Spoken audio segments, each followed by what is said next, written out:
You may not lose in a second. There may be stragglers that come in because I know you've all been pushed up from the session. And if you're anything like me, you couldn't find this room. I was wandering up and down the corridor downstairs. My name's Sam Finch. I am a trustee of ISBL. Welcome all to this session. Can I just ask you, if you don't mind, if you've got the app, can you just check in to this session, just so that we know who's been where, and then we can obviously shape future conferences with content. I'm going to hand over to Louise. Louise is the CEO of IDPE. Louise, Sarah, are you in here now? Hello. Estates is that way, yeah.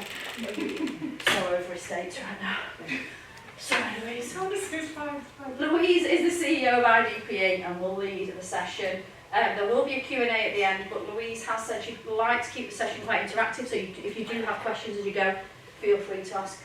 Yes, I'll hand over. Fantastic. Thank you ever so much. And yes, please do interrupt. I'd rather this be kind of not me just doing death by PowerPoint, and you guys all getting to kind of actually have some interaction with me and kind of and quiz me, I suppose, in terms of income generation. So IDPE is the Institute of Development Professionals in Education. Long-winded, I know, but essentially development is about, from our perspective, about fundraising and engagement. So professional fundraising engagement in schools. So we're like a membership organisation, like ISBL, but we support fundraising across both the independent and state sector. So we work across both, and we have members in both. And the reason we sort of stress the engagement piece is because actually it's really important to think about that strengthening relationships with your community. It's really difficult if I walk into a room and ask a stranger to marry me, they're unlikely to say yes. And it's kind of the same with money and fundraising. So you want to kind of get to know your community, whoever is within your community, and I'll come on to that in a minute, to kind of get to know them and understand a little bit more about them and get them involved in your school community. And then it makes that kind of next step a lot easier in terms of fundraising. Before I kind of just crack on, can I just see, is anyone actually doing got anyone employed in terms of doing professional fundraising? Do you do any fundraising in your school in terms of, is it all led by volunteers? We lead it, we haven't got a PTA. You haven't got a PTA, so you're doing it as part of your kind of... Yeah, so I was part of PTA in my children's primary school, so I was a prime candidate to help with fundraising. So it's sort of sitting under your remit? Yes, there's a few of us that take a lot of time out to do it. Grants, trusts, individuals? No, we just maintain single school, so where you're getting fundraising from? Are you doing any... Oh, literally parents, we put on plates, we do film nights, we've gone down the road of asking businesses, parents that work for businesses, but we've never really got that bit off the ground. Okay. Anyone else doing anything? Or is this... We apply for grants. Good, okay, yeah. So that's the start, great starting point because it's kind of dedicated money. Anyone else? Well, we're about to, our friends of our school is kind of on its knees or it's just about to fall to pieces, so I think it's either school staff have got to step in, otherwise it's going to be nothing. So that's a lot of work. Yeah.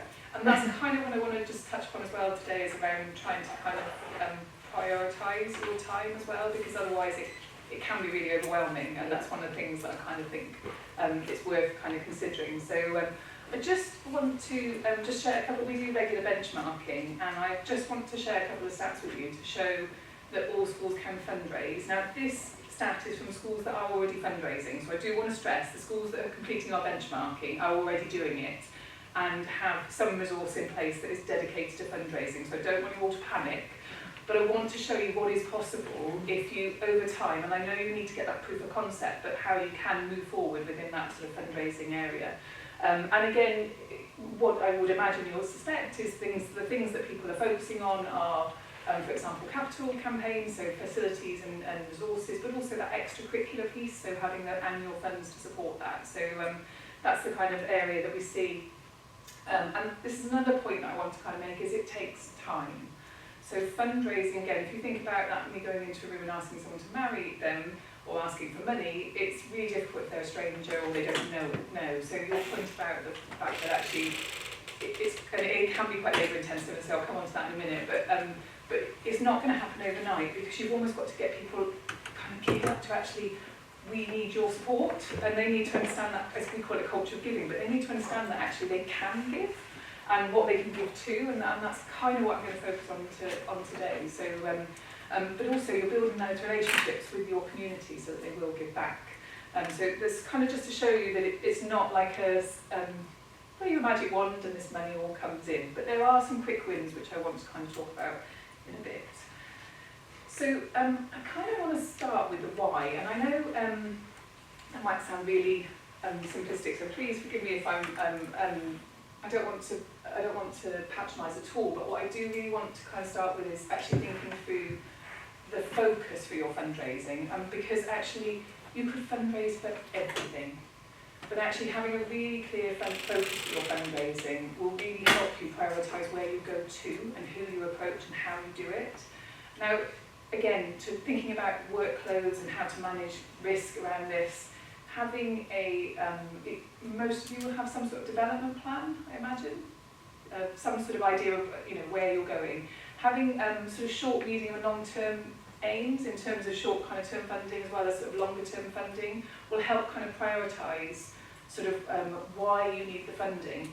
And then I think it's kind of worth thinking about, well, what is that story then? Why do you need the funding? Who is it going to benefit? How is it going to support them?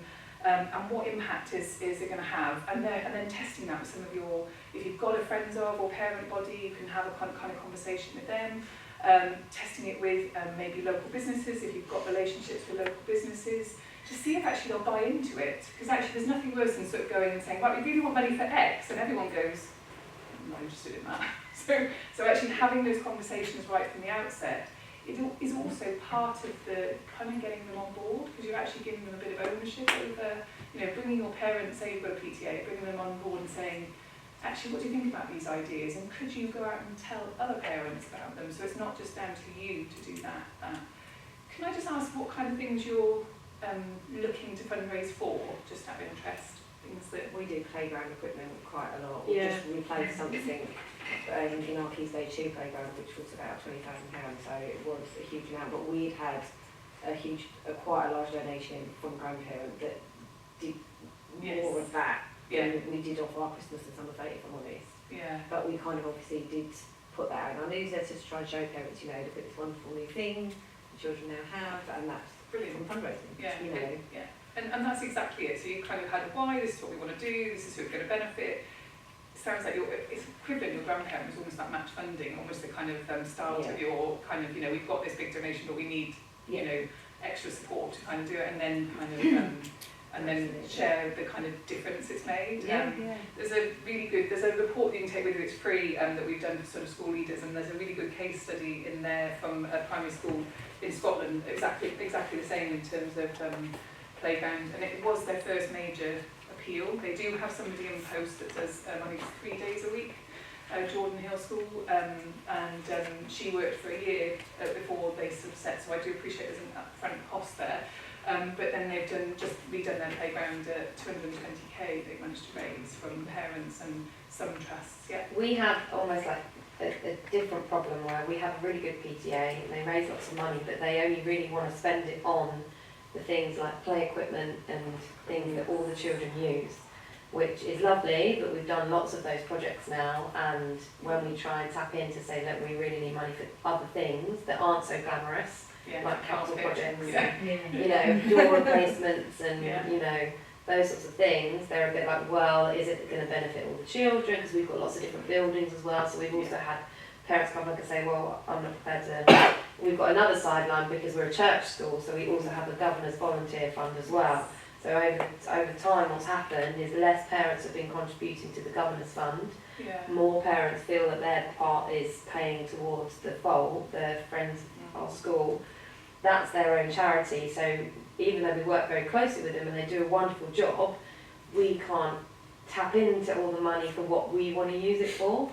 So it's like we're against each other in a way, because parents feel they're just giving money, but we actually need more money in the governor's fund now because that's just diminished. Can you, so example, that's a really good example of how things don't always work. So can you, and this is not a word, but projectify it, and by that I mean, is there a project that they can support which includes an element of the sort of, the mundane, shall I say, but also has a a flashy, more sexy part to it as well. So if you were doing, say, refurbishment of the science block, I don't know, I'm saying... It's a primary, it's a primary, so, okay, primary school, so the one thing we could do is toilet refurbishment.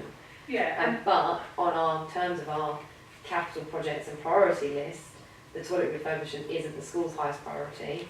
Yeah. It's always nice to have new toilets, but there's other things like, I don't know, sternum replacement, roof replacement, door repairs and replacement, which are single doors throughout different buildings. Yeah. You know, it isn't that glamorous. No, but I'm just wondering if there's a way of trying to kind of say, look, these are, or even kind of, so one of the things that a school did was they did a make ends meet fund, and they actually kind of went out and said, they wrote letters to parents saying, look, we get that, you know, this is not the sexiest kind of, don't use that language, but not the kind of most, you know, shiniest kind of, you know, all singing or dancing kind of project, but actually at this point in time, this is really vital for us to move forward and kind of just really transparent. Obviously with the PTA, this would be, you know, being really transparent with them, saying, look, I know it's not, but we'd really like your support with this, and then, you know, doing something creative when you get the new door in, getting a PTA member to put a ribbon, you know, and cut the ribbon, and kind of celebrate the fact that actually they're supporting you to make ends meet, or whatever the kind of, so that's why I say about trying to make it into a bit more of a sort of ask and a why, without it being, that people can buy into and they understand. And I don't think it's, you know, it's quite common knowledge, I think, that all schools have got, you know, shortfalls in budgets. I don't think, you know, people know that. So I think parents are obviously giving, so then actually by saying, well, I know you want to do X, Y and Z, but we can't afford to do all of those things until we've done this. Yeah. But I test that with like have the conversation, bring your PTA on board first, test it with them and kind of talk through, you know, if we were to kind of launch this kind of campaign, how would it work so that they feel part of the conversation right from the outset, rather than you going, we need to, you know, we're doing this, does that, because they'll be your biggest advocates if you can get them on board. Does that help? Yeah. Anything else on the why before I kind of move on to the, so really thinking about your fundraising story and being a little bit creative possibly, thinking about, as I say, you're right, things like carpets aren't overly sort of interesting to fundraise for, but if you can kind of make the carpets part of the new library, and actually, you know, we need funding to support carpets, bookshelves, books, you might celebrate the bit about the reading, but actually none of that is possible in terms of developing the library if you don't have all of the, and it's sort of part of that whole fund. So thinking of, I suppose, picking up on how it's going to benefit people, or being a little bit creative with some things that are a bit more... Just a question, I don't know the answer, I don't know if anyone does, but if your PTA is, you know, when they are a proper PTA, and they're governed, they have a governance, is there any limit on, is there any criteria on what they can actually give money for? Like, can they actually give money for the fabric of a school building? It's probably worth looking at their constitution. They might have something. That's the word, because that might be something as well that you need to talk to them about. Yeah, that's what I think comes. I think in their constitution, it's like every child needs to benefit from it, and because we've got different buildings, you could argue that every child would, because they will move through as they move through the school. But if they're a year 6 child and we want to do something in the year 2 building, then that's a challenge. That's a challenge. I think I felt bad about that when you mentioned library, reminded me of a time when.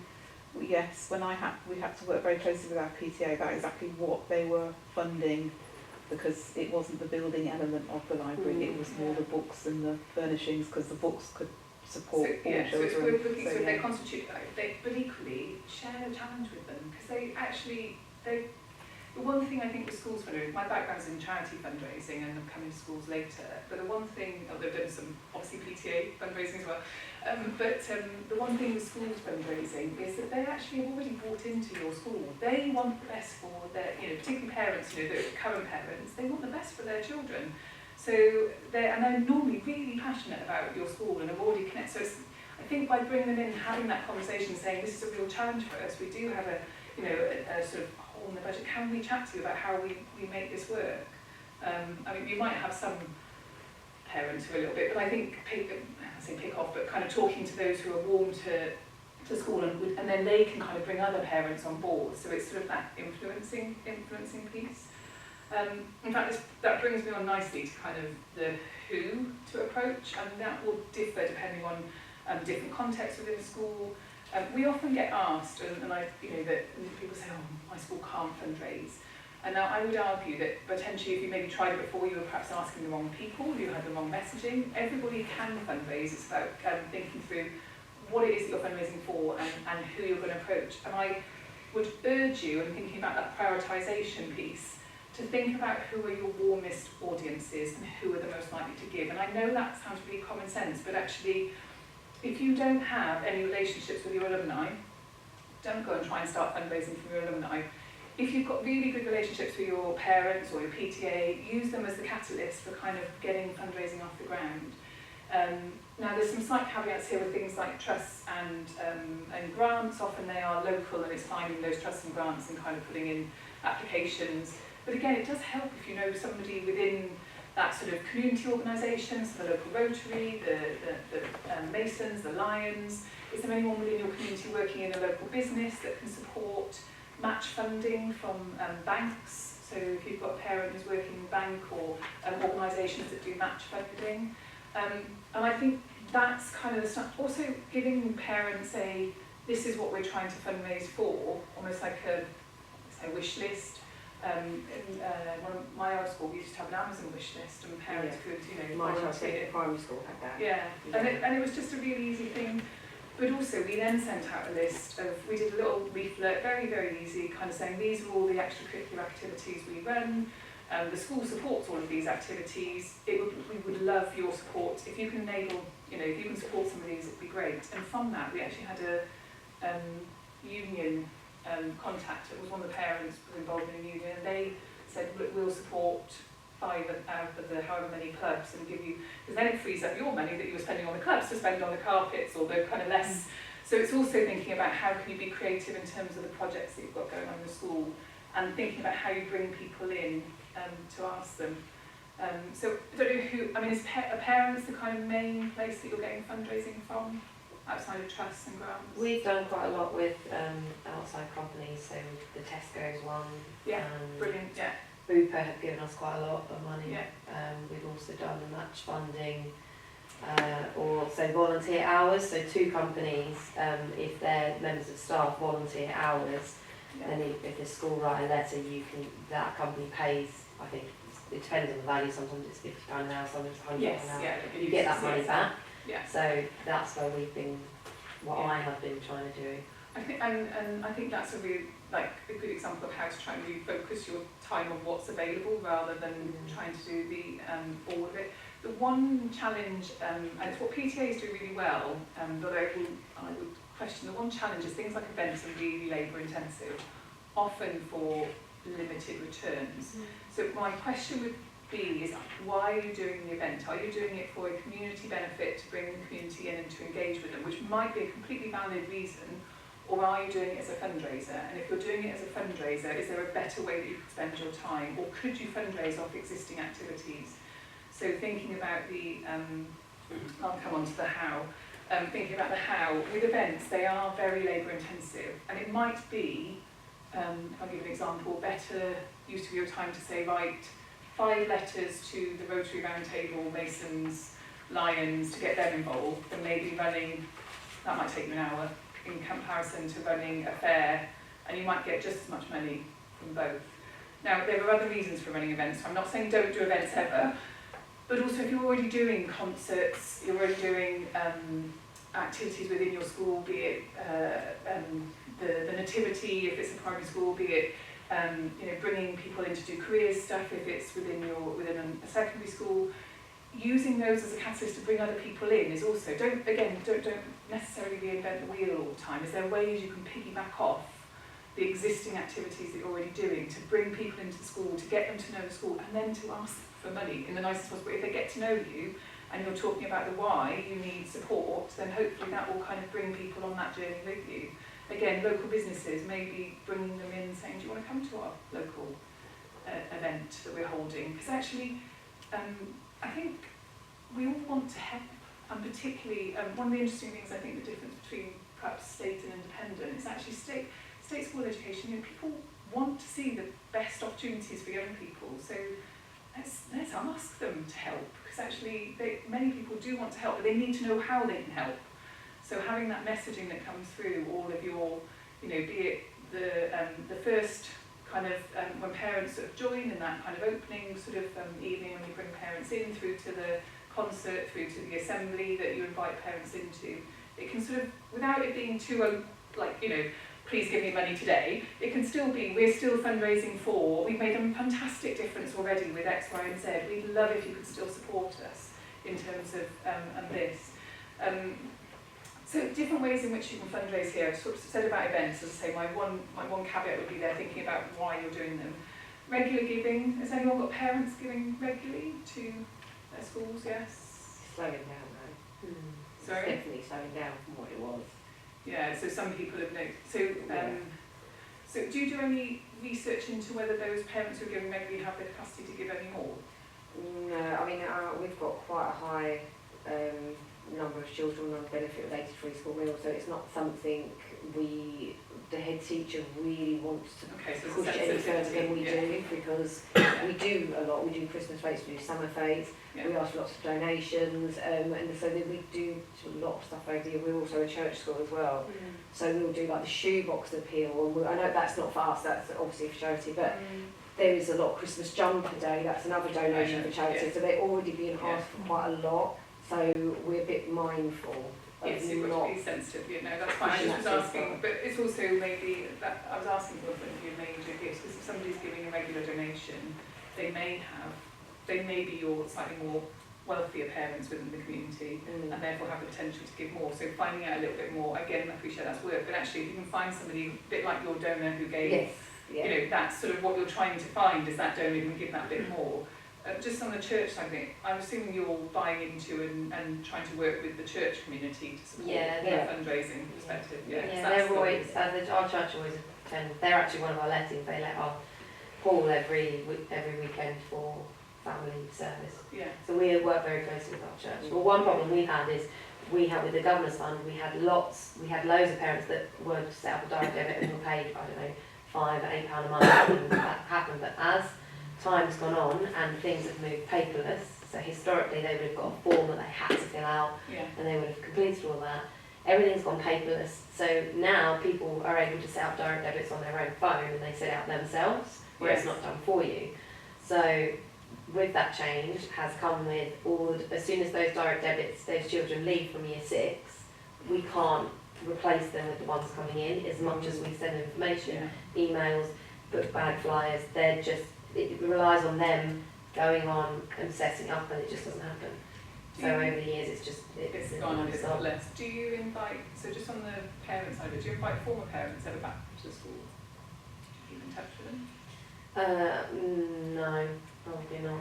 Because again, there's an opportunity there if their children have been in the school, they're still really, I love my kids' school, that I'm probably more passionate about my kids' school than I am my own school. So again, not to assume that they're just finished and they've gone and they don't want to find out where they've gone to. So again, if you can keep sending a parent, nothing more, doesn't have to be, but keep them in the loop about what's happening, there's an opportunity there. In terms of, I think that the regular giving, I think it comes back to the why and demonstrating the impact, which I shall come on to in a second, but I think it is about showcasing the difference that fundraising is making on a regular basis. Again, in newsletters saying that actually, because you have given, parents have been giving X amount per, we managed to do this, and we'd love you to be part of this. So it's almost that kind of drip feeding all the time, trying to bring people obviously in when they start, but also when they start is what did the parents before you achieve? So what have we managed to achieve because of actual parental giving on a regular basis? So it's back to that storytelling again. And again, I appreciate how this is just such a small part probably of all of your job. So I completely appreciate that. But it's trying to kind of think, how can I just keep mentioning this in the newsletter? How can I just keep having fundraising on the agenda in terms of our, the events that we're already running? How can I just keep bringing people into the kind of almost school life to kind of have those conversations? Louise, have you got any examples? I mean, do you know any? I really like that idea of the alumni and ex-parents, but I don't know any primary school, which is where I am, that do that. Obviously, it's a big thing. It's a big thing in the independent sector. Yeah, alumni are harder within a primary school to kind of keep track of. Yeah. And even in the independent sector and prep schools, they will focus more on parents and former parents, but they will keep in touch with former parents. Some state schools that are kind of in that more kind of established will do the same. They'll just keep that. Obviously, there's a kind of privacy perspective. You've got to have that kind of in terms of compliance. I'm trying to think of names of schools. Well, what they've done is they just invite them. They basically ask if you will. So the one school I'm thinking of, I'm not sure if I can share the names. So I don't. But they basically send as their students graduate, or their pupils graduate primary school, they ask parents if they can keep in touch, and they basically have to tip to say they'll keep in touch, and we'll tell you about what the school is doing, including fundraising, and we'll invite you back to events so that you and your family, so you can still be part of it. And then they do things like, and this is an event, so it's labour intensive, but when they're doing their community day, maybe in the, say in the summer, to bring in new parents and new pupils, they actually invite former parents and former pupils as well, because it's a nice, often your former pupils, teachers, they're quite interested to see where teachers are at and what teachers are, and they want to go and tell their teachers how they're doing, kind of in senior school. So it's quite a good way. So parents often come back as well and do that, and you can kind of get that fundraising through, kind of continue that fundraising journey. So it's sort of, but the caveat would be get your sort of parent communities. Again, I want to kind of put it in the context of not trying to do too much too quickly. Just sort of starting out in terms of not having to do, and that's what I mean. Although I've put legacies on there, I'm not expecting you all to suddenly get legacies dropping out of but again, talking about the fact that people could even leave you a legacy. So because Jordan Hill did the playground, somebody was so impressed they pledged a 200k legacy to the school. So I think not thinking it's not impossible. If that makes sense, it's actually going, what is possible. I know it sounds really kind of out there, who would leave it, but if they start seeing that actually you're fundraising on a regular basis and actually fundraising is playing an important part or making a difference, those conversations will happen because actually people do want to give. So sort of that's kind of just and this is the impact bit, which I think is really important. So it is about pounds and pence, but it's also about engagement. So some of those events will be really important in terms of engagement. What difference did it make bringing the community into the school? And why was it so important that your pupils met with, say, local businesses that you brought in to do a kind of Dragon's Den style thing? And that might be the introduction to kind of them getting to know the school, that you bring in, say, corporates to do a Dragon's Den kind of style thing, be it primary or secondary. But then from that, does something else do you then go, well, actually, we could really do support for our IT equipment, and would you all kind of cut together to support that? I'm aware of some schools that do, they say corporate clubs, so a way of kind of getting people in, and for that they make a donation on an annual basis, so a bit like a regular giving, but they get advertising within some of your events brochures or within your parent newsletter. So it's kind of a way of, it's not lots and lots of work, but actually it's a good way of local businesses promoting themselves within your community and to your community, but you getting obviously a kind of regular sustainable donation. So do you have some sort of template letters that can be used to try and get those companies to be a sponsor of our newsletter? We do in our resource library, yes, yeah. And we have lots of things in our resource library, like webinars and what's the things, and actually I'm going to share with you a free toolkit that we have as well in a minute. That we do, and that's the idea. I suppose the idea behind it, because every school is unique and has a unique community. There's lots of sharing that is more than possible to happen across schools, because actually my alumni and my parents and my community are often different to your parents, and so everybody's willing to share. So this works really well in my school, so try it. Whereas actually having come from the charitable sector, there's no way in the world when I was working at Stroke I'd share my ideas with a British Heart. Because actually then they'd go away and do what I was doing. So, so there's a much more collaboration across and peer-to-peer support. So, thank you. So just keeping, dripping through the, and also the other thing is once you've got, so I'm just going to use your example of that one donation, keeping that person warm and bringing them back into the school and just making them feel important. one donation is normally likely to lead to another if you make them feel Well, special. she does, and that was the second donation, because she comes in and she takes all of our second-hand stuff away. She washes it, cleans it, irons it, packs it, and brings it back.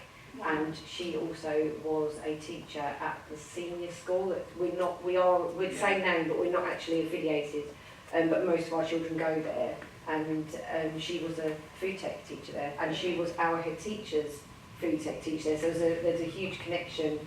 So really, and that's a brilliant example of how if you can get somebody on board, how they will potentially, if you can keep them on board, they will give again and again, rather than always going like, so after, if I say new people within the community, always once you've done the work, try and keep them engaged and invite them in.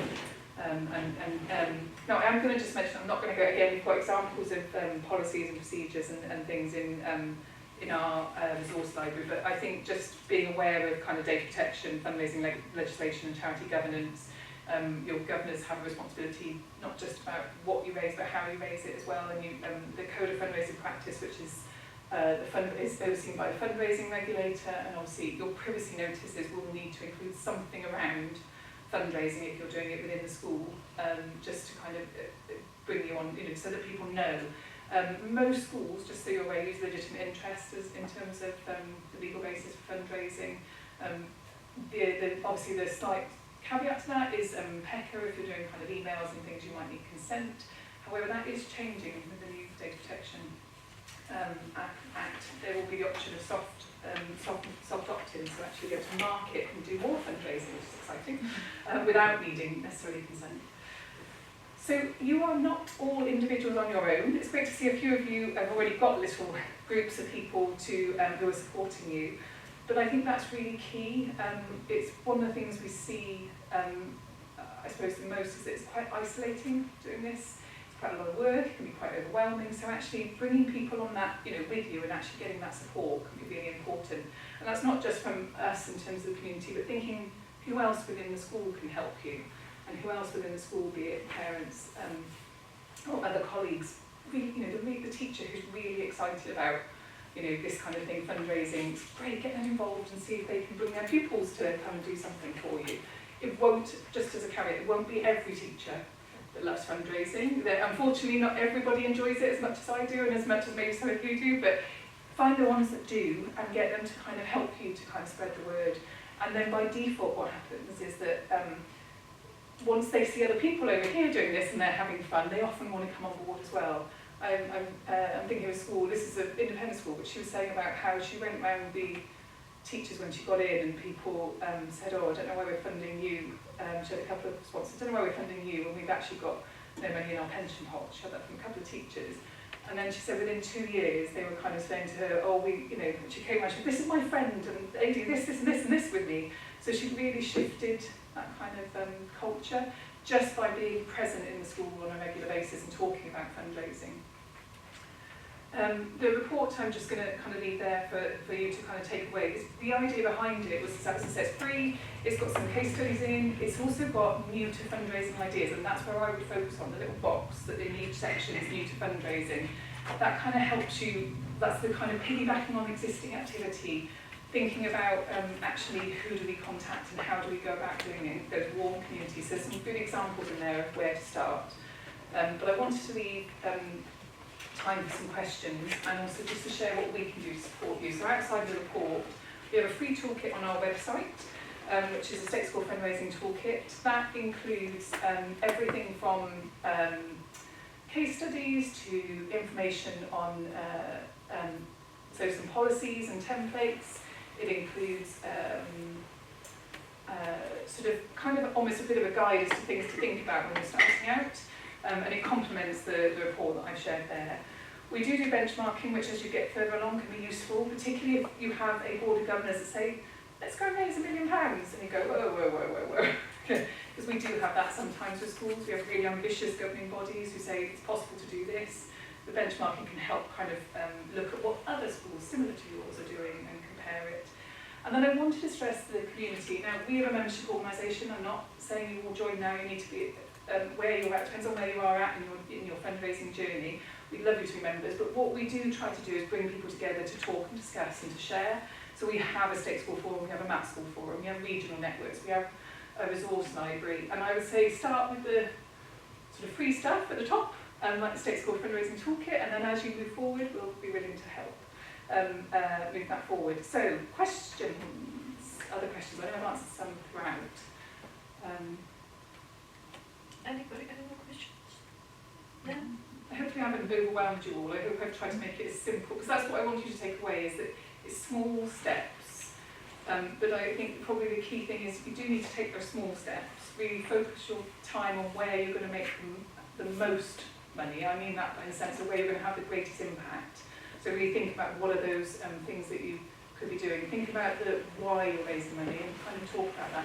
And then I know this sounds really simple, but ask. Because actually if you don't ask, and I'm going to ask you to share your Christmas tree. Christmas tree story. So I'm part of a 5-school multi-academy trust. One of our schools always has a Christmas tree donated by a local business. Said local business sadly has gone bum. So I said to the school, I said to the head teacher, try and put something out via your Facebook page. Within an hour they had 6 different offers of Christmas trees, which unbelievable. But they'd never really had that thought process before. And now they've got 3 Christmas trees across the school instead of the one that they normally have. And of course the children are loving it. They were helping decorate in one of our primaries. So it's that power of the voice that sometimes we've got that we don't realise we've got. Yeah. We did the same in my child's secondary school. Yeah. The new head teacher came in and wanted 2 20-foot trees.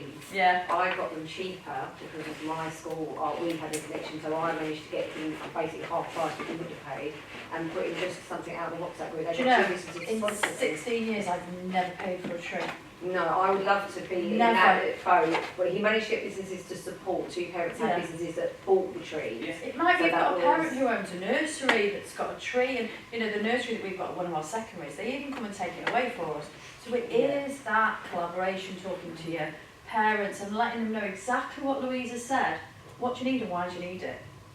That information is key, isn't it? Because once they know what you need and the impact that might have on the children, you know, seeing the children before I came here yesterday decorating the trees, well, they were absolutely loving it. So actually, it wasn't just about us now getting 3 trees. The impact on the kids was amazing. Yeah. So it reached more children. And giving is a privilege. We always feel grateful to give. So I think if you reshape it in your head thinking I'm giving people an opportunity, then rather than, oh my goodness, I'm going to make an ask about, you know, it shifts the kind of, okay, that's, people like making a difference, and then celebrate them making a difference. Yeah, exactly. And that's the thing, we made sure we put it out all over our socials then, so that those businesses can see the impact they've had, and then they might do something else and something else and something else.